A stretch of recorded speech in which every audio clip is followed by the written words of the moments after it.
everybody, and welcome to Encounter Roleplay. My name is Mitch. I am your host for this evening, as well as your Dungeon Master, as we enter into our Dungeon Master's Workshop on this fine Sunday evening here this week. Now, bear with us. Will is on a much-deserved holiday. Cord is at work, so I am streaming this solo here, streaming it on my own on my 11-inch laptop, believe it or not. Support 11-inch streamers. So we're going to do our best here. Twitch has been kind of fucky all day. I was watching some of the CSGO stuff earlier, so we will do our best and we will persevere, I'm sure. We are, of course, Encounter Roleplay, the Dungeons & Dragons stream here on Twitch. We stream Sundays, Mondays, Tuesdays, Wednesdays, and Thursdays from 4 to 7 p.m. EST for all your Dungeons & Dragons needs. So we're here for the Dungeon Master's Workshop once again.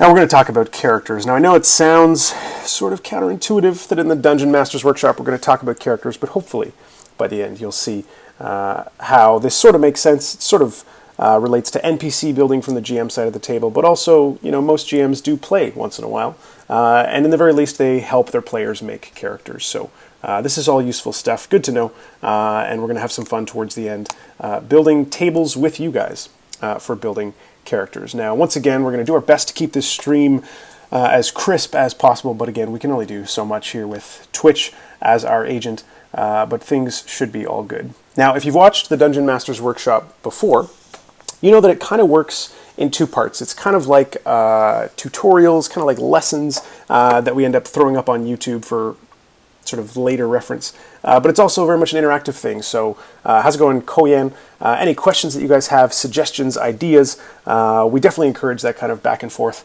the interactivity that we love so much in our shows when we're actually playing D&D is even more important, I would say, in this kind of a show. So what we're going to do, we're going to split the show up into 3-hour blocks. How's it going, Gwen?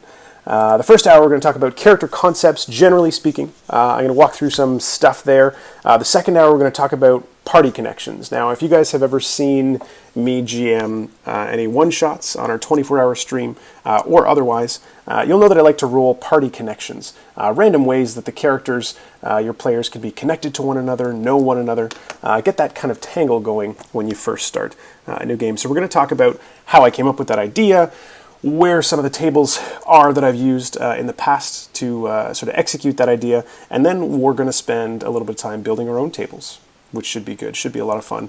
And that's in our second hour, and that's probably going to bleed into our third hour, which is, of course, always our D&D and chill. How's it going, Highland Lass?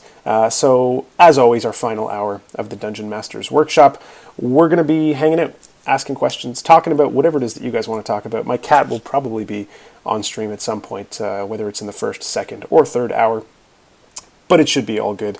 One last thing I will say is we've been getting some pretty bad delays and buffers running our longer streams, so at the hour mark between each of these sort of brackets of our workshop today, I'm going to stop the stream, let it off for 30 seconds, and then come back on. I'm sure the mods will keep everybody well entertained and occupied, so no worries at all.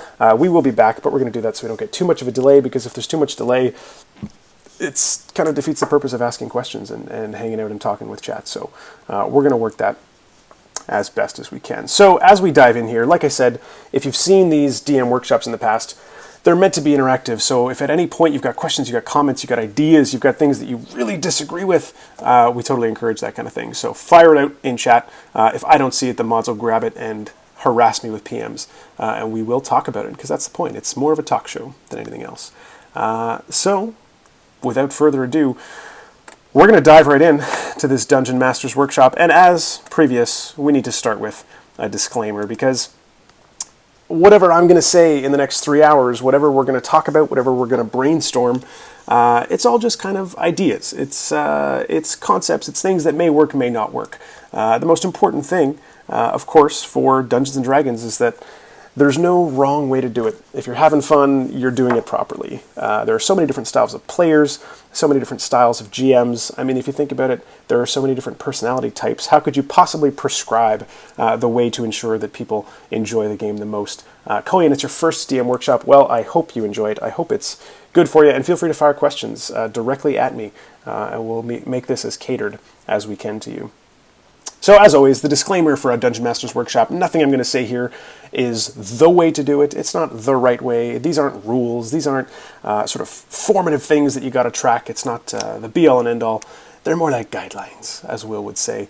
So of course we've got this absurd Renaissance painting with a whole lot of shenanigans going on. I've added some arrows just to make sure that you don't miss any of the weird faces, because there's some seriously weird shit going on in this painting, to try and represent the various ways you can have fun at the gaming table.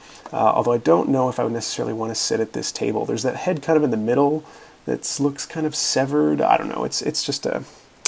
We'll just leave that there for a second. So yeah, like I said, we're going to present some cool ideas, some concepts, things to get you thinking. How's it going, Dragon Knight? Things to get you thinking about how you GM, or how your GM GMs for you, to get the wheels turning, to get you thinking creatively, to maybe break you out of some habits, get you to try new things, so that your games are always fun, fresh, and exciting. So, oh, Gwen, you just said werewolf, and all I can think about is my were-goat. I still need to work on that were-goat stat-wise, because of course, Alex, my beloved character in the Broken Kingdom, thanks to the viewer decision, is now a were-goat. Highland Lass asked if this includes madness mechanics. One of the PCs last night said he would like to use slightly crazy characters and go down a madness route, and it was way over your head. Highland Lass, I'm going to write that down, madness, and we will come back to that in the Q&A. I don't have a portion on madness. A lot of what I'm going to talk about in the first little hour, just like the basic lesson piece, is ways to think more in depth about your character. So ways to come up with a background that's not just like one line or one little thing. So we're going to talk about ways to think more broadly about your character. Where is the were-goat? Mad Adric, the were-goat, is in the Broken Kingdom campaign, which you can see 4 p.m. EST this Tuesday. Which we'll be playing with the full cast. So exciting stuff. Thank you, Noof Games, for the host. It is good to have you here. All right, so let's talk about some ways that you can conceptualize or develop a character beyond just race and class. Everyone's got a race and class, and everyone's got like the one line of, my parents were killed and I grew up as an urchin, or I wandered through the woods my whole life. Most people kind of condense their background into a very simple thing. So the purpose of this workshop is to encourage or to give you ideas of ways to think of your character background a little bit more broadly, more complex. You don't have to use all of these. You don't have to use any of them. If there's one that you like, incorporate that one, and that's all. They're just meant to get you to think a little bit more about your character and what happened to them sort of prior to starting to adventure. So the 4 main things that we're going to talk about today. Paper. Where's your paper and pen? I hear you, Highland Lass. You can write this stuff down. We're also going to be putting this on YouTube for reference, so you guys will all have it. As with all of our episodes, you can check out our YouTube channel, as well as our website, encounterroleplay.com. Oh, look, Disney tells us that dead parents are the best catalysts. I mean, yeah, so does DC, a little bit of Marvel in there, too. I mean, it is a motivator. There's something to it, I would think. But there's always ways to think outside of that. Jay Snide, how's it going?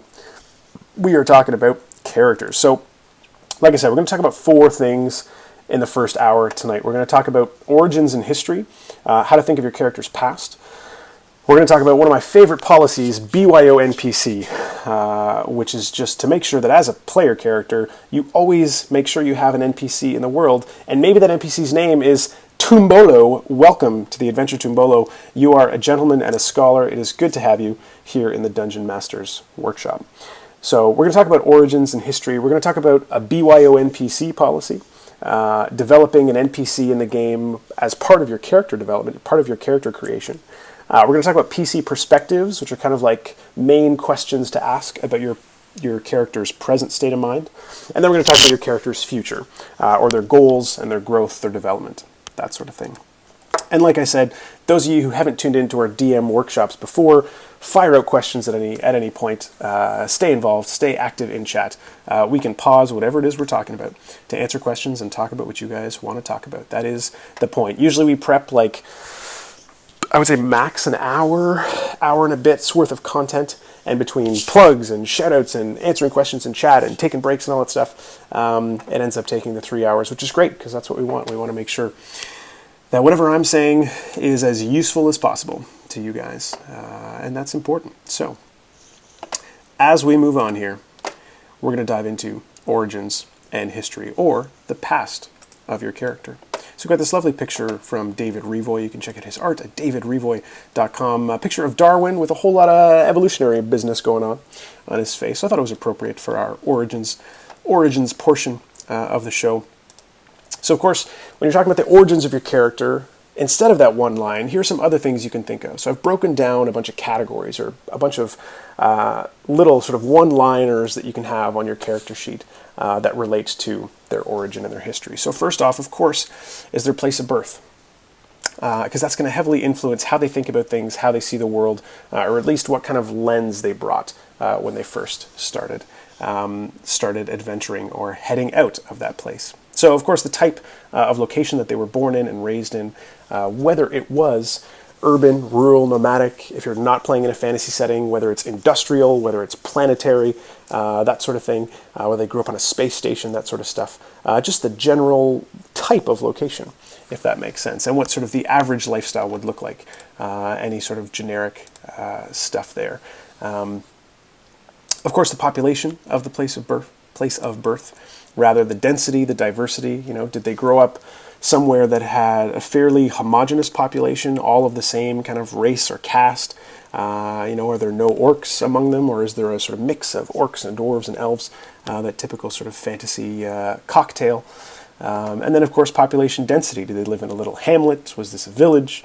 Or were they in a capital city or some large urban settlement? And, of course, the social hierarchy of their place of birth. So did they live in a society that was roughly sort of three-dimensional or radial, not a whole lot of split, or was there a strict, explicit caste system? Were there tiers, titles, certain regions of the place that they were born that were maybe cut off to certain other castes? And dragons, Dragonite, of course. Of course, we don't forget dragons, dragonkin, etc. Coin says he's in the middle of an online session DMing for 3 friends. They had a problem, already played a few hours. Cancel if he's okay. I'd love 6+ hour games though. Yeah, the long game sessions are sweet. We only recently started our 12-hour streams where we do one full game, where it's a marathon stream, but it's not sort of rotating casts and rotating shows, but just one full session. And those are a ton of fun. You get a whole lot of sort of emotional investment, I think, coupling with the exhaustion when you play a long marathon. So I totally agree. 6-hour games are sweet. Cool. Back to place of birth. Heads up, Koyan, the Moldark business, the gold stuff may be funky tonight because Will's not actively sort of modding. Whenever he's not at his home computer, things get weird. So apologies to anyone in chat. Take a note of it, and we'll be sure to compensate if anything weird happens in chat. All right, place of birth. I think we're pretty much good. If you guys have any cool places of birth that you came up with for previous characters, something a little bit more unique than just the country village or the farmer or the urban center, urchin through the back alleys, let me know. I'd love to hear your cool places of birth for your characters. All right, moving on, still in origins and history. After you're born, your character, naturally, is going to be born into a family. So understanding the sort of internal social dynamic within the domestic space of your character. So thinking about the family composition, what kind of class or economic bracket are they in? Dragonite says he had one character who grew up in a floating city. Very cool. Was it a sort of integrated city? Did it interact with other cities on the continent, or was it this sort of mysterious thing that nobody had access to that was kind of like an Atlantis-style sort of thing? Gwen says there was a Genasi born in a volcano. That makes sense. Unless it was a water Genasi, I suppose. Genasi. So yeah, your family matters, obviously. Family matters. We don't need to spend a whole lot of time here, but I think a lot of characters, a lot of players haven't thought through the full family dynamic. It's quite rare that you would just have one child or be an only child, particularly in the kind of neo-medieval setting, when you were either wanting to try and produce heirs, so you'd have lots of children, or you'd be trying to produce more laborers on the farm, so you'd want to have many children. So understanding the family dynamic, the composition, the social status, depending on their sort of your place of birth or where your family was located, they'll feel certain ways about different races or practices, whether it's magic or whatever else. So they're going to come with some prejudices, right? Every family has to sort of outgrow its parents', perspectives on the world. So it's an important thing to think about when you're trying to think about what was your family dynamic, or how did your character think about their upbringing. Excuse me, I've got the hiccups. Dragon Knight says it was kind of a Dragonkin only thing.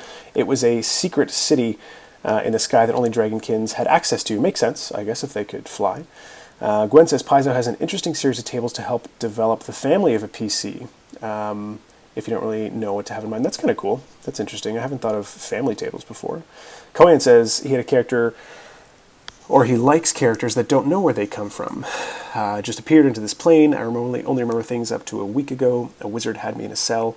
That's very cool. Yeah, side quest, sort of personal goal or growth is to find out where the hell you did come from.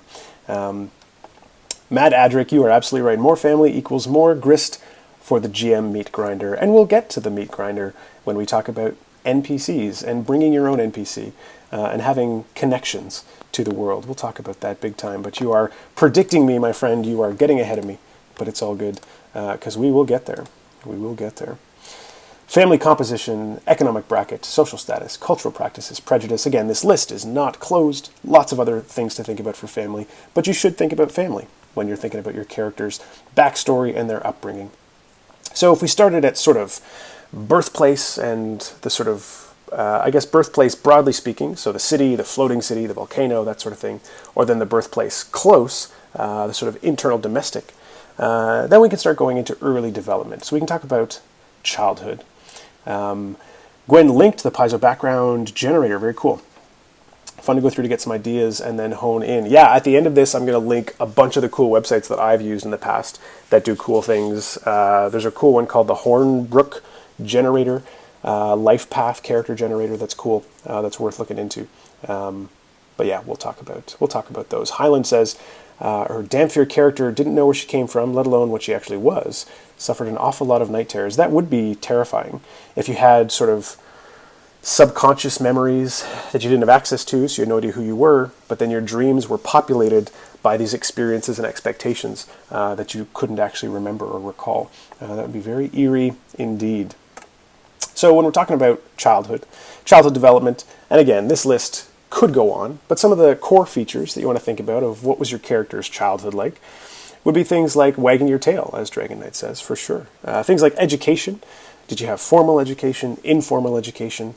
How much education did you get? Hobbies. What types of things did you like to do to spend your time outside of your education or your work if you grew up in a laboring kind of environment? The companions you had, childhood friends, did they develop and evolve into adult friends? Did they sort of part ways? Did any of them sort of die in a plague? That sort of thing. And then formative events, which could relate to the child dying in the plague. Any sort of big memories that stick out as moments where your childhood sort of took a turn in one way or the other. It doesn't have to be negative, but important moments in your life. We're going to scroll up here because I saw there was one more. Transferable stuff. Yeah, PC companions were nervous about Highland Lass's character that didn't know who she was or where she came from. I can imagine so. That would be alarming. Dragon Knight likes to get down every aspect of his characters, no matter how minor. Well, then you are in the right place, my friend, because that is all we're talking about for the next 40 minutes, is the backgrounds and futures of characters. So stick around. So like I said, childhood development, you want to think about what kind of education they got or whether they worked, I guess the sort of labor complement to education. The hobbies they had, what did they like to do for fun? What companions they might have had growing up, again, more for the meat grinder, which we'll talk about. And then formative events. What sort of things shaped or changed that childhood's life? Gwen says that her tiefling had a major formative event where her birth mother killed her and she was resurrected by a cleric. It's actually one of her favorite historic conflicts for a character. That is dark and beautiful. That is fantastic. Very cool, very cool. All right, so we've got childhood down a little bit again. Lots more to think about. Fire out what else you might consider as far as your character's childhood. And we will continue on. I think we've got one more block of stuff here for considering origins and history, and that's adult development. So we've done our place of birth, sort of big picture, place of birth, sort of small or domestic, within the home, what family did you grow up in? Then we've done the early childhood development, your hobbies and education, companions, events, and now sort of early adulthood. development. So this is like your pre-teens, like early teens sort of thing, not quite like fully developed, but old enough to be distinguished from childhood, not elementary school. It's not playing in the sandbox anymore, but you're still not into a state of adulthood where you've got your work and then your leisure time that's very carefully parsed out. So early adulthood, what sort of profession are you working towards? That's kind of the complement of education. From early childhood, did you perhaps go on to like further education as far as academic study, whether it was studying magic or history or politics, that sort of thing? Did you continue learning whatever trade you grew into in your family? How's it going, Ghost of Christmas Future? We're about to talk about some future stuff, future character goals. So yeah, profession kind of rolls into that sort of late teen, early adolescent, and how that relates to education or what you want to do in the world before being sort of a full-grown, independent adventurer or adult. Hobbies. Hobbies is an important one to repeat because they're definitely not going to be the same. I know I loved playing with like Pogs when I was a kid, and I don't have any Pogs anymore. So it is worthwhile to distinguish hobbies, from your childhood into early adolescence or into adulthood. So it's good to track again, maybe make a sub note, hobbies then, hobbies now sort of thing, or sort of a 3-part bracket of things that you like to do in your leisure time. Again, in adult development, sort of through your teens, you're going to have different relationships. They may be the later complement of some of those childhood friendships that you had, but they may be different. They're most likely going to be a combination of the two. So what kind of connections, companions would you have? Again, connections could be sort of work-related or trade-related, depending. They may not necessarily be close friends, but you start to develop your sort of social network, even without social media, whatever your context, you start to develop the network of people whether it's the shopkeeper here or there, the farmer next door, that sort of thing. You are definitely more than sort of a segue, Ghost of Christmas Future. You are a formative segue. As we continue on. Love interests is a good one to distinguish. Love interests are quite different from companions you have as a child, but they could very well have started there. They're different from sort of early adulthood companions that you meet in your respective profession. They're a very unique relationship, so it's important to take some time to think about that. What were some of your first loves, as it were, your first romantic inclinations that either did or did not come to any kind of fruition? I think we've all got a couple stories from our late teens, early adulthood that have to do with romance, both sort of fruitful and maybe not so fruitful. So love interests are a good one to think about early adulthood. And of course, formative events, that's got to be on the continuum because that can happen whenever. You can have life-changing moments strike you when you least expect it. So formative events in childhood, they may not impact you the same way that they do when you're adults. You don't have the agency or the capacity to pursue a course of action or a conviction in quite the same way in response to that kind of an event. But as an adult, you do. So maybe they do radically change the direction your life goes, as opposed to just sort of an internal change when you're a kid. So formative events are important to track as well. So that's all I've got here. Again, not an exhaustive list. Absolutely let me know. Fruit-related love interests, well, big time. Big time. Let me know if you have any other ideas for origins and history, things to consider. Dragon Knight, what other kind of stuff do you think about, given that you like to think about everything in the background of a character for origins and history? So everything sort of pre-adult, whether it's place of birth, the family, the domestic, your childhood, your sort of development into early adulthood, whatever else you guys think about. Let me know, because it's all good. It's all in the big creative pool that we all share here as we play and love RPGs. So moving on from origins and history, I think, let me check. Yeah, the next block I have is one of my favorites. Now, this is a rule that I've had for quite a long time, one of the few rules that I take rigidly to all of my games, and it's that I like all of my PCs, when they're building or designing their characters, what's my race, what's my class, what equipment do I want a sword, do I want a bow?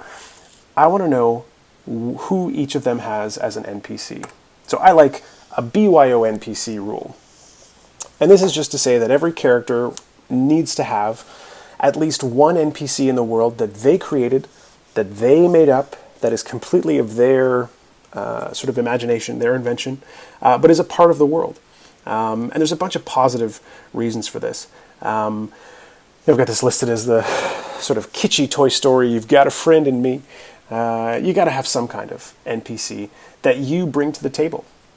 Because not only is it going to give you a deeper connection to the setting itself, when you walk in as a player and the GM says, here is this mammoth world that I've designed from scratch and I know every town and tavern, you feel a little bit alienated in that first session because your character hasn't really lived in that world yet. You haven't experienced the world. So bringing an NPC gives you a kind of an anchor where like you now understand, because then you're going to have to ask about, okay, well, this is my NPC. Where are they going to live? And you're going to have a conversation with the GM to say, okay, I want them to be a cobbler. They're going to be a shoemaker. I need a town that I kind of want to be like roughly this size. I want there to be this kind of whatever. And so the GM will say, okay, well, I guess it makes sense if they'd be from here. And now all of a sudden you're starting to get to know the world a little bit better because of your NPC. It gives you an investment in the world as a character rather than as a player, because you now have a particular care, whether it's because you like the person or they're just a connection or contact that you have. They're a resource in the world, in whatever region they're in. So if your NPC is in the town of Cobblerville, then your character now has a particular connection to Cobblerville that's very distinct and specific to them. Tazen says he's trying to get his players to take more ownership of their players. He likes the idea of breaking up the past into multiple layers. Yeah, I feel like lists, everybody works well with lists, so it can help to sort of give them the bullet points that they need. Matt Adrick says that some games mechanize this really well. Yeah, that's true. I have seen that. The 13 Age Burning Wheel having NPCs, yeah, big time. I mean, you can think of the sort of very broad stroke Byo Npc Rule as being less about, I guess, a mechanical companion. They're not like a lackey. And it's more just in terms of your character would not be the age of any age, really. The age of sentience. They wouldn't be 5 years old, 15 years old, 550 years old if they're an elf. They wouldn't be that age without knowing some people. And it's even like two-dimensional to say, just bring one NPC. But it does give that connection, and it adds that to it. Read great plot points as pot plants. Well, I mean, those are great too.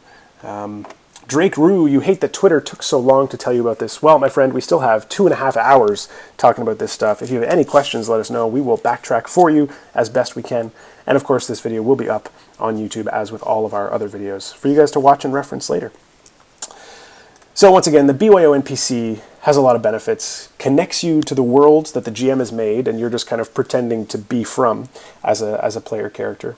It invests you in a setting, a particular place.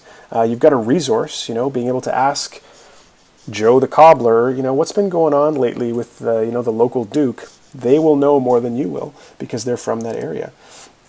It lets you shape the world, and this is a big one that I like.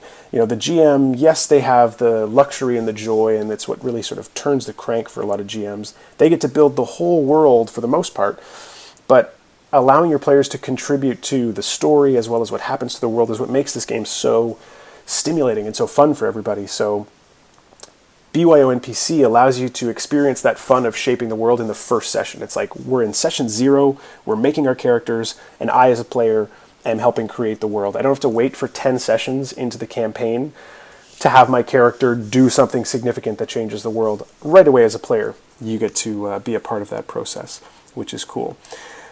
Cohen says, if a PC doesn't build a good background, for example, one player is just a noble that seeks glory for his family, do you think it's okay to put a background of your own as a DM and introduce it in-game? Like, say, you encounter your sister in the tavern, you haven't seen her since childhood, etc.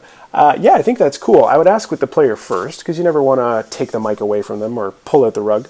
But you can say, you're totally fine to not have an in-depth background, but out of session say, so I'm going to introduce one or two of your family members, and that's going to come up. Are you okay with me taking the reins on that?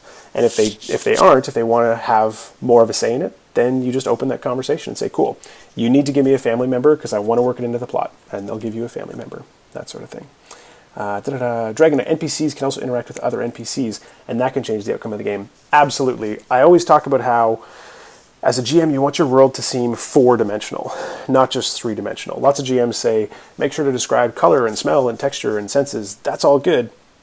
But the 4th dimension being time, you want your game world to be moving when your players aren't there. So when the players leave town to go fight the dragon that's been marauding the villages, you want to potentially have something happen in town while they're gone that happens as a result of what they did while they were in town. So when they come back, they realize, oh my God, these things are happening. So if the world changes while they're gone, you're really emphasizing that fourth dimension. And NPCs are a good way to do that.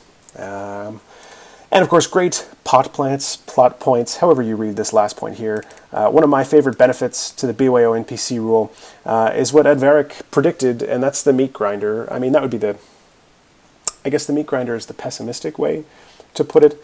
The positive spin would be to say that if you've got relationships in the world, they're great plot points. They're really good resources for the GM to make your character give a shit about what's happening within the course of an adventure. Ghost of Christmas Future says one of his players has their heart set on having a pet. How do you prelude to a future ranger pet at level 3, or how do you introduce it as a non-ranger pet? I mean, there's a bunch of ways you can do it. There's sort of the mechanical question and then the sort of narrative question. The narrative question, let them have the pet that they'd like if it would make sense in the world. If you don't think they'd be able to tame an adult dragon, then they shouldn't have an adult dragon, of course. And then mechanically, I think what you can do is look at what the ranger would have at level 3 as far as the stats of that pet, and then tweak those down by about a third, whether it's HP, AC, damage, that sort of thing, so that they can have that pet earlier, and then it will just develop or progress into the pet that they will sort of acquire for their ranger class ability to begin with. All right, so here's all the reasons for a BYO NPC rule, but let's talk about actually implementing it for those of you who haven't done this before. So some common types of NPCs, and here you guys can fire into chat. I want to see all the different types of player character NPCs, PC NPCs, however you want to acronymize it, which is definitely a word. Common types of NPCs that a player could bring to the table from day one. So, of course, the first and most apparent ones are family. Parents, siblings, spouses, children.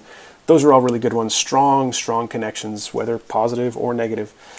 Mentor or teacher is another good one. If you've got some kind of skill as an adventurer, if you're skilled with a weapon, if you're skilled in any kind of magic, if you're a skilled, sneak or escape artist, skilled orator, you probably just didn't learn it off the cuff. You may have, but you may have sort of watched someone, even if they didn't directly mentor you, that sort of thing. So a mentor or teacher can be a great NPC to bring in. An employer or a coworker, or if you're in a position where you run a business, which is a cool background sort of concept to start with, an employee, so an employee that you really value, someone who works for you, that you really are close to or appreciate their presence. A role model is a good one. Role model NPCs can be really funny if it's like a high-level hero that your character really looks up to and admires. It can be fun to run sort of sassy campaigns where the party has gotten together as level 1 adventurers because they all want to be like the famous group of level 10 adventurers. And you're always hearing about their exploits and what they're doing. Maybe you see them once in a while in a tavern or something. And then eventually, after sort of much progression and many adventures, they can sort of work together, or you can have some sort of big 180 where they turn out to be colluding with the villains or something. Having another group of quote-unquote, more powerful adventurers can be a hilarious plot point in any campaign. A traveling circus, which you encounter often when you travel to the next town over. Very cool. I've done a couple circus games, actually, that are tons of fun, where the whole session is just in one circus. There's no like combat. I think I had them check their weapons at the gates, and then it was literally like skill checks and rolls and role playing through like circus games, like a haunted house and a like hot pepper eating contest, stuff like that. Circuses are great. I'm a big fan. So role model. What else do we have here? Close friend. Obviously, super apparent. Kind of comes up, or it's almost implied in the family members for those that are close enough with it. Dragon Knight, turning the tables on the players is always good fun, of course, and Matt Adric, too, loves a good rival or nemesis. And then the inverse of it, which can also be fun, doesn't work quite as well for level 1 characters, but if you're starting a mid-level campaign or even level 3 to 5, you can have an admirer or apprentice as the NPC that you bring to the table, someone who, whether it's like a carbuncular teenager who just thinks you're so cool and wants to be like you, or whether it's a legitimate adventurer who's just not as far along. and wants to learn from you. And you can feel however you like about that NPC. Again, NPCs that you bring as a character doesn't necessarily mean you like them. They're not someone you particularly care about, but it's just someone that you know about and you're going to have to deal with every once in a while. Drake Roos has a jealous lover, absolutely. I don't have lover on there, or love interest. That's a very good one, for sure. Sort of implied in the spouse component, I suppose. Cohen says, when using mentors, he likes to have them advance as well. If the mentor is, say, level 10, when the PC gets to 5 levels higher, eventually he'd be level 17 or something, if they get to live that long, of course. Definitely that development. NPCs in peril, for sure. Typical admirers, says Mr. Worst, would be the villain's daughter, and probably also the one that in the end becomes evil to impress your PCs. Yep, definitely. Again, you can take these NPCs as the GM, and this is why most of this workshop does work for GMs. If you encourage your players to do these things, it makes your job easier. Rather than just getting this autonomous, robotic, mechanical character build, you've got a whole lot of strings to pull as the GM to work out your adventurers to get those cool plot points. So there's some basic common types of NPCs for the BYO NPC rule. Of course, there are loads more, but it's just a cool practice, cool thing to do to encourage your players to come up with an NPC, of their own. But when you do so, when you ask your players to come up with an NPC to bring to the table on the first session, they need to know more than just who the NPC is. They need to know how their character feels about that NPC. So there's some questions you can ask them. Now, you don't have to ask all of these questions. It's not a list that you need to go through systematically. But it's something that the players should be thinking about. So what I often do, rather than just give these players a list so they feel like they've got all this extra shit to write, what I'll do is say, bring an NPC to the table, someone your character knows, and then I'll say, okay, introduce me to your NPC. Who are they? What's their deal? How did you meet them? And then I'll ask them like a couple of these questions from this list, so 2 or 3 of these questions. How do you feel about the NPC in general is kind of the implied question that PCs would be able to predict. How's it going, Lee? Good to see you. You are also lovely. It's going well. It's going well. We're having fun. Very chill. I enjoy decompressing on Sundays, talking about some D&D stuff after weekends of reading and writing, which can be draining for sure. So when your players bring an NPC to the table, you need to ask them some questions, ask a couple questions, sort of generally how they feel as a character about that NPC, but also some more specific questions possibly that can kind of suggest the importance of the NPC. Like, does the PC keep in regular contact at all? Do they have a fairly close relationship? How's it going, Dakota? Does the PC have regular contact? If your NPC were to show up unexpectedly, like you're several towns over and you're not expecting any of it, and they just are sort of there, or they show up, or you run into each other unexpectedly, how would that make your PC feel? Very different, I think, if you run into your spouse in a different town when you thought she was back on the farm, than if you run into your admirer or the person you admire as a hero. So it's important to know, how would your character react if just out of the blue at a tavern that NPC walked in? And then a couple related questions. If this NPC needed a small favor, how would the PC feel? If the NPC needed a big favor, how would your NPC feel? And if the NPC went missing and or died, how would your PC feel? So these are all questions. Again, you don't have to put them all to your players. You don't have to ask all these questions. But there's some things to think about. They're things that your players should be thinking through when they're designing their NPC. It's not just about making the connection. It's, how does my character feel about this other person? Dakota's just started playing a bit of Dragon Age Origins. Well, my friend, enjoy. It is quite the trip. Dragon Knight would insert NPC here. Have any thoughts on what's currently going on in that world? Yeah, totally. Understanding the sort of, not just the connection between the PC and the NPC, but the connection between that NPC and their space. So if you want to go even further depth, with which Dragon Knight, it sounds like you always do, which is a good thing. What is that NPC's family like? What is their upbringing like? If you know this NPC well enough as a player character, you'll probably know a bit about their siblings, if they have any, their parents, their relationship in the community, what's their job, what sort of social status are they in. All the questions we talked about for PCs, equally applicable to understanding an NPC. But again, it's an NPC that the player is in charge of. And they can even be in charge of some of the things that that NPC does, if you like. But it is good to let the GM take the reins a little every now and then for the purpose of those plot points. Gwen says the idea of an NPC who's an enemy of a PC asking a favor is a super interesting plot point. It sure is. You scribble notes, I scribble notes, enemy/nemesis, requesting aid, or needing help from a PC. Very cool. NPCs that have different worldviews than the PCs are also fun. Definitely, especially if it's a PC that, or especially if it's an NPC that your players look up to. You know, they just look up to, you know, Hergod the great famous adventurer.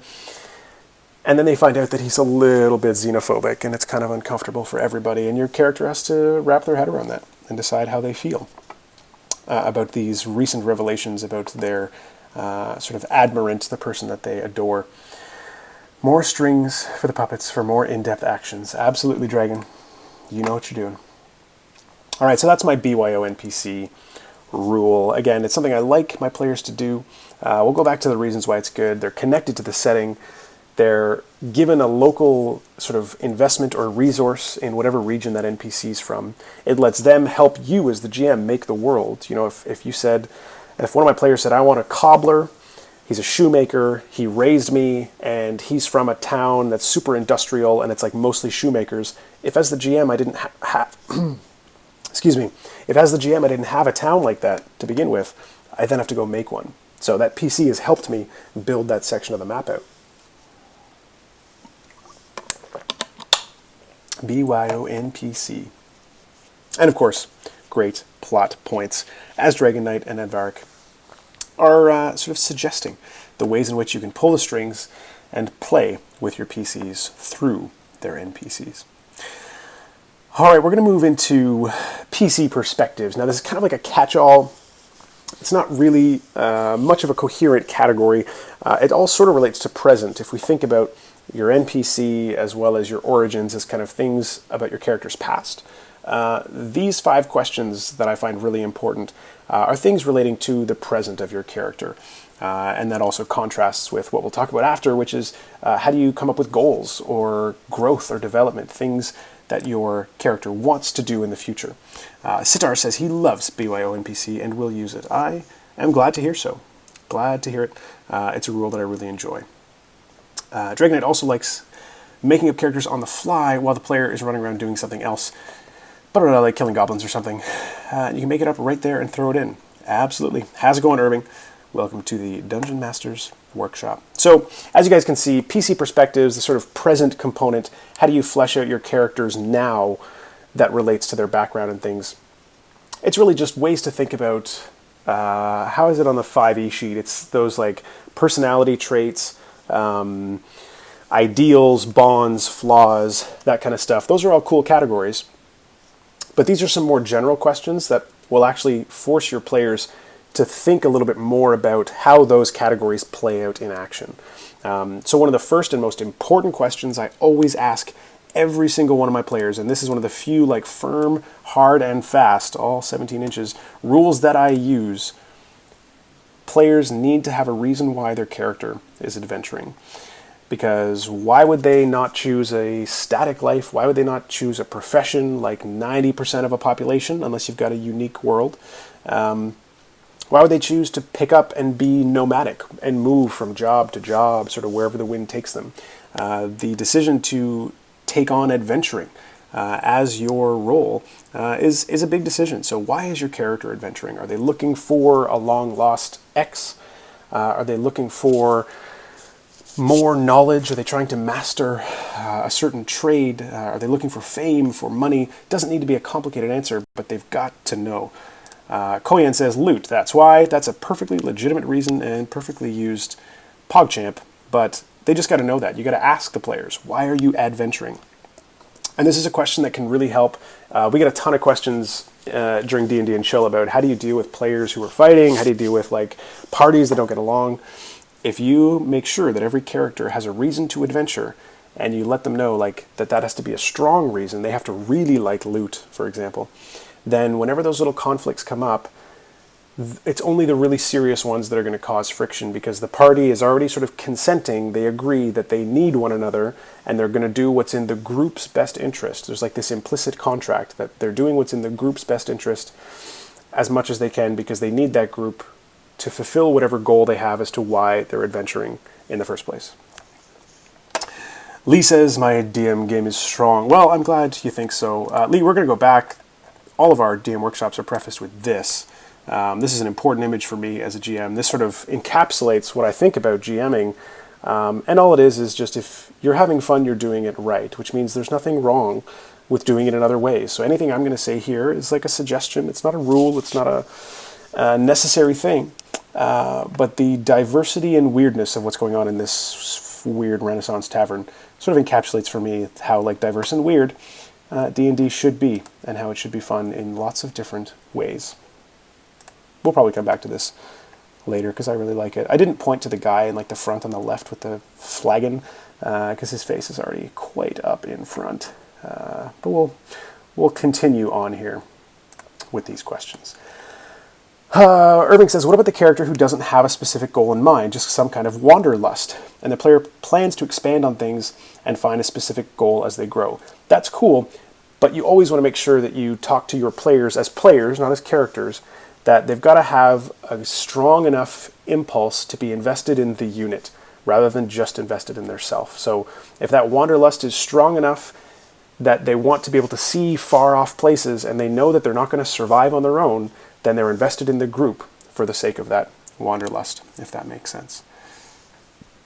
Cohen says, seriously, trying to track something or someone from your past, like my player Tiefling is looking for his father to avenge his mother, an evil demon. Absolutely. These are all almost standard kind of tropes that you'd want to have in a game. Someone's missing, someone's long lost, someone's trying to uncover something. You don't just want 5 loot-hungry maniacs. Avenging fathers, Adric says. Cool, chat is flying. We're going to keep up as best as we can. If I miss something that you say, keep saying it. Write it down yourself so you don't forget, because, of course, the last hour of every Dungeon Master's Workshop is D&D and chill, where we just hang the fuck out and answer questions. Dragon Knight says, one funny thing he loves to do is make the players think something dreadful is happening, but in actuality nothing is going on. I've never actually done that. A full red herring campaign where the entire like earth-shattering apocalypse that's forthcoming is just not a real thing. That is a hilarious final session that I would love to play out. Thank you for that idea. I'm stoked. Stoked to try that out. Big circles and stars. That's fucking hilarious.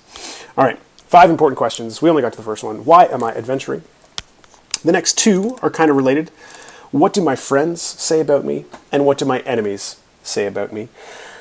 Again, this is a question that doesn't really deal with any different data than what's on the 5th edition character sheet, for example, where it asks about your bonds, your ideals, your personality traits. But it's asking the question in a different way to get the player to think about how do those personality traits manifest, because it's how are other people perceiving you as a socializing sort of individual or being. So what do your friends say about you? What do your enemies say about you? And then a fun twist that I like to add sometimes is, what do I think my friends say about me? And what do I think my enemies say about me? Because, of course, those can be very different things from what your friends or enemies actually say about you.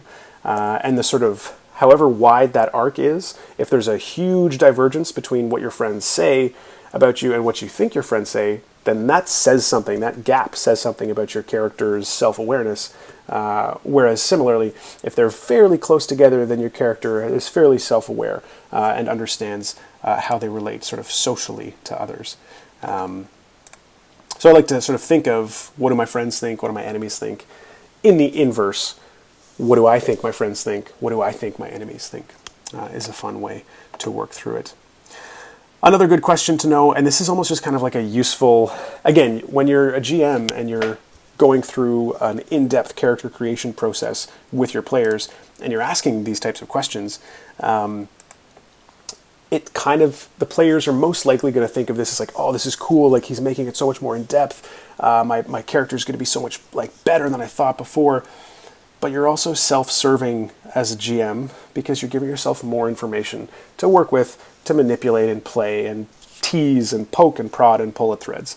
So when you ask your players, for the sake of them understanding their character, of course, what's one issue you would never back down from, you are giving yourself a huge nugget that you can use on an issue that they'll never back down from. So at a really inopportune time, something, let's say one character just cannot stand and will always speak out against sort of racism, whether it's against orcs or dwarves, whatever, any form of racism, that character cannot stand it. And so when they're going to meet the local lord or someone that they really need on their side, they're going to some kind of banquet or dinner, and it turns out this guy is a racist prick, that character is going to have a hard time swinging onto the positive to get that character's get that NPC's support. So one issue that your character never backs down from is good. We got a whole lot flying here. Let's see. Ginger says these are great questions for the real world for addressing and building yourself as a person. Yeah, I would agree. I would go so far as to say Dungeons and Dragons in general is good for yourself in the real world. I for sure think so. I wouldn't spend so much time doing it otherwise. Ghost of Christmas Future asks, ever have players run into a big bad running mundane errands? Yeah, that can be fun too. Or you make them think, again, it's kind of this red herring concept. You make them think that they're doing this really important thing. It's like, you need to deliver this chest to my long lost father. And inside the chest is just like a letter that's like really important to him. It's not this like magic powerful artifact. You can make the players think maybe it's this powerful artifact, and then in a moment they want to try and open it because they think they need to use it, but it's not. It's just a scrap of deteriorating tea-stained paper. Yeah, red herrings are jokes, but that whole campaign thing, I've never heard that. That's too good. I look forward to it. Gwen says there's a 20 questions from Legend of the Five Rings. Some things are specific to that setting, but it's a lot of good ones for considering characters. Absolutely. If you guys have links to other resources you use for character development, throw them in chat, because I cannot be sated in having D&D related stuff, and I've got massive databases of shit that I refer to and love to use. So I'm just going to take down Legend of the Five Rings in the wiki. And if I forget, I can always go to the YouTube, where all of our videos are going to be stored. If you're just tuning in now, we're coming up on the 1 hour mark, where we'll take a quick little break. But we are Encounter Roleplay. We stream Dungeons & Dragons on Sundays, Mondays, Tuesdays, Wednesdays, and Thursdays. Believe it or not, over 100 hours of streaming every month. If you haven't hit that follow button, what are you waiting for? You might as well hang out, because we're not going anywhere. We love this too much. We're in our Dungeon Master's workshop, and we're talking about character development today. And it seems quite apparent to most of you. I was worried that, like, if I ran a Dungeon Masters episode about players, that people would be like, this isn't for DMs, but you guys are all very keen, and you're tracking all the ways a GM can be sneaky and use all of these character details for them. Highland Lass, can it be an hour already? I know, I can't believe it. But we got 2 hours left, so it's all good. Now, the last question, again, not an exhaustive list, things to consider for your character's present perspective or ideas. What would your character do with $1 billion gold, or US dollars, or generic nondescript space credits, whatever currency your game uses? What would your character do with an unlimited cap on currency? And that's, again, like an interesting hypothetical question. There may not be something as formal or tangible as like a governmental lottery that people buy in, and every once in a while someone does get $1 billion within your game world. But differences in wealth are always sufficient that people daydream or they think. So it'd be weird for a character to never think about what they would do with $1 billion, even if what they would do is nothing. If they're not particularly invested in material things, that's fine, but they would think about, what is wealth doing in the world, and what would I do with more of it? Making players think outside the box, Dragon Knight says. Absolutely, that's what we're doing here. That's what we're always doing. Again, remember, the weird acid trip Renaissance tavern, there is nothing that is off the table here. And by that I mean it seems like everything is off the table in that party. So we're going to continue. PC perspectives for the present. And we've only got 5 minutes here, but we're going to try our best to work into this kind of stuff. And if we need to stretch into the second hour, that is okay too, because the next thing we're going to talk about is the future for your character. So You're developing your character, and I'm sure Dragonite has done this if he likes to do all of his character stuff in depth. It's not just about the past, but it's about the future. And often you'll see character sheets that talk about, draw a line or a map that leads up to when the adventure starts. But your character in their mind doesn't think of themselves within time as only having gone backwards towards now. They think forward, they think ahead, they look towards what they want to do. So understanding how to come up with goals is super important. I've got another painting, famous painting of a gladiator here for good reason, because I think gladiator, it could conceptually work for your 3 tiers of goals that most people would have. You're going to have short-term goals, medium, and sort of long-term. Now again, these are nominal. It's not like firm rules as far as 5 years, 10 years, that sort of thing, but just conceptually, right? You're going to have an immediate goal. For the gladiator, I need to survive this fight. I need to get out of this combat with all of my limbs. That's my short-term goal. That's what I need to do right now with the obstacles that are facing me and the objectives that I have. Your medium-term goal as the gladiator, maybe not 5 years view, but sort of mid-length would be, I want to be competing in the Colosseum in Rome. I want to be where all of the best gladiators are.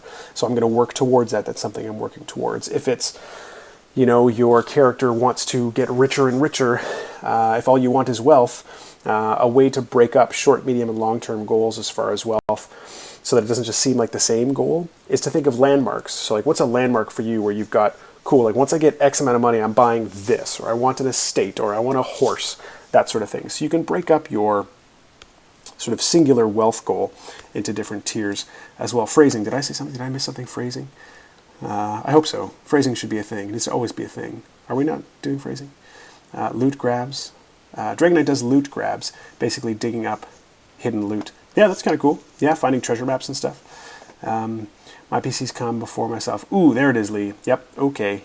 We're just going to not be surprised that came from you, but we're going to move right on. But it's good to know. Good to know that you care about your PCs that way. That's very considerate of you as a GM. Not all GMs adopt that policy. Few GMs, I would say, adopt that policy. So it's good to know that there are some among us as courteous as yourself, Lee, to ensure that your players always come first. Period. End stop. End of sentence. End of thought. Oh, I'm glad you're hanging out. Cool. So fairly simple, not too complicated. Short, medium, and long-term goals. Of course, your long-term goal in this gladiator hypothetical is, of course, to be free. You need the medium goal to get to the long-term goal. You need the short-term goal to get to the medium one. You need to survive this fight so that you can get to the Colosseum in Rome in 6 months so that you can fight in front of the emperor and win your freedom as your long-term goal. And maybe you've got a further goal after that, which is to, get back on the farm.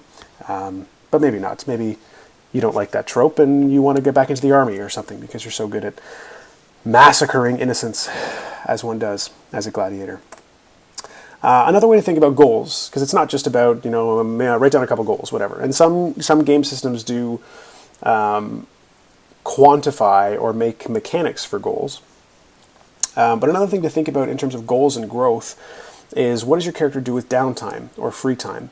And this is something that I like to do for my PCs every once in a while at a point in the campaign that's not particularly pressing or dramatic. If there's a little bit of a lull, they've just achieved like a major landmark and they're about to start off investigating the next sort of thread in the campaign, is to give them like a couple months to say, okay, you've got like time off where you guys are going to part ways and then meet back up in a couple months. Maybe winter is coming and you want to wait till spring, etc.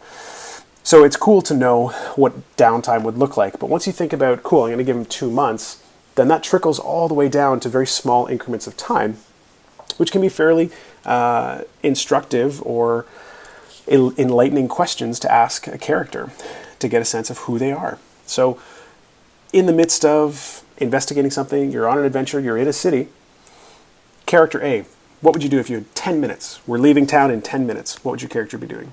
Because it's telling if they say, I'm going to sit down and eat rations. That's my priority. I only have a bit of time. I don't know what I'm going to eat again. XYZ, here's why I'm eating. Or I'm going to pull up my book, or I'm just going to chat to local people. I'm going to do whatever else. You got 10 minutes, what would you do? If you've got 1 hour, what would you do? You've got a morning, an afternoon, or an evening until your next sort of deadline. What would your character do? If you've got a day off, you've got a week, that kind of stuff. You guys get the idea. Getting a sense of downtime and free time can help a lot in understanding what are your character's priorities, what are they most invested in, most interested in. Koyan says most of his PCs take downtime as drunks in a tavern, and that's totally legit. Or maybe you just like eating in taverns, or maybe you like a particular kind of alcohol and you don't get hammered, but you just like to have that one drink. And again, this downtime stuff is all going to be different depending on where you are. You've got 1 hour till we're going into the sewers to investigate the rat creatures. We'll meet here in an hour. But you're in a city that's bigger than the PCs have ever been in before. What are they going to do for that hour? They're in like a metropolis. The luxuries are such that they've never even encountered before. What would they do in that situation or in that scenario? Irving says, what would you think about a goal where the character wants to master abilities or something similar, i.e. a wizard wanting to study a new spell that they've copied into their book? Besides just leveling up, what would be a good way to handle character growth in that situation? Yeah, definitely. You can have mechanical complements to goals. And like I said, lots of systems do mechanize, as it were, goal development and goal progression. Yeah, that's totally at your discretion. There's a lot of flexible ways. Let's say they just have a general goal of they're constantly wanting to study magic more. If you give them 3 months and they say, cool, I'm not going to make money, I'm not going to do anything else, I'm just going to keep studying, give them another cantrip, give them another slot or something like that. Small little things that you can afford to all of your players here and there, so they all get a little bit of benefit, so it's not imbalanced. But so that it acknowledges that that's what their character's invested in. That's what they care about.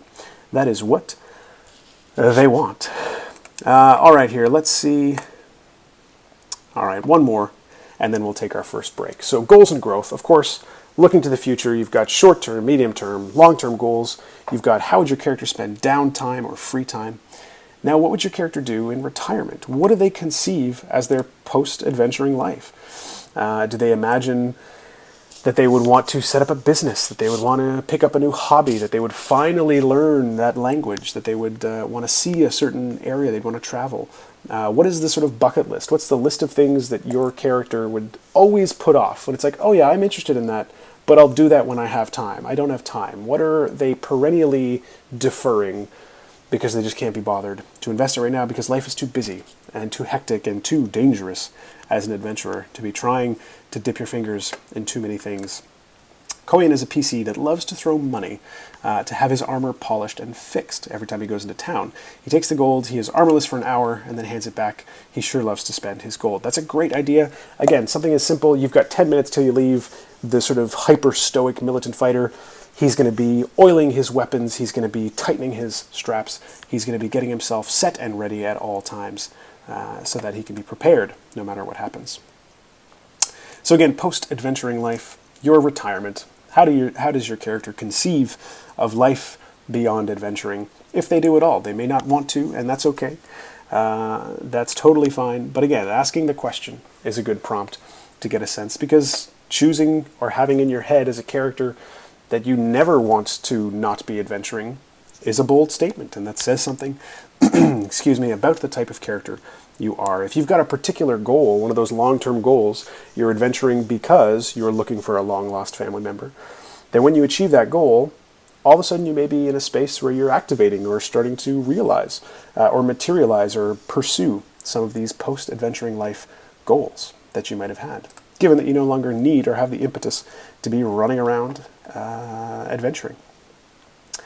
Drake says a long-time character kept buying stuff that made me realize later on he was purchasing for a farm for retiring. Cool. That's a good one. We'll talk about land. I'm sure in one of the other workshops I'll do something on alternate rewards in general, all the different things you can give PCs that are not just gold. And one of the ones that I like a lot is property, some form of estate management, this interesting, fun little possibility of doing like meta-type mini-games for your players to manage their estate or property or their investments, that sort of thing.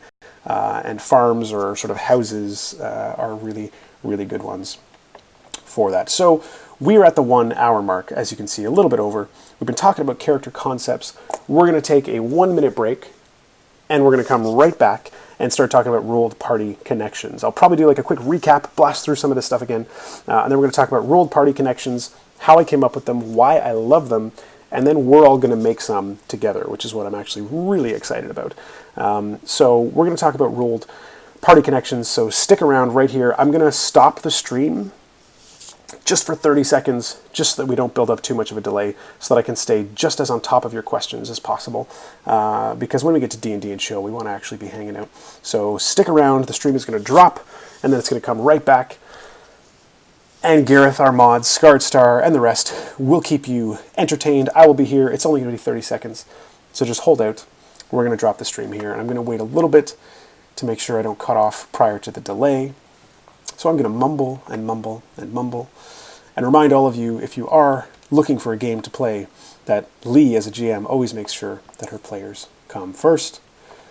And 3, 2, 1. Let's try stopping it. Nah, not quite. Not quite.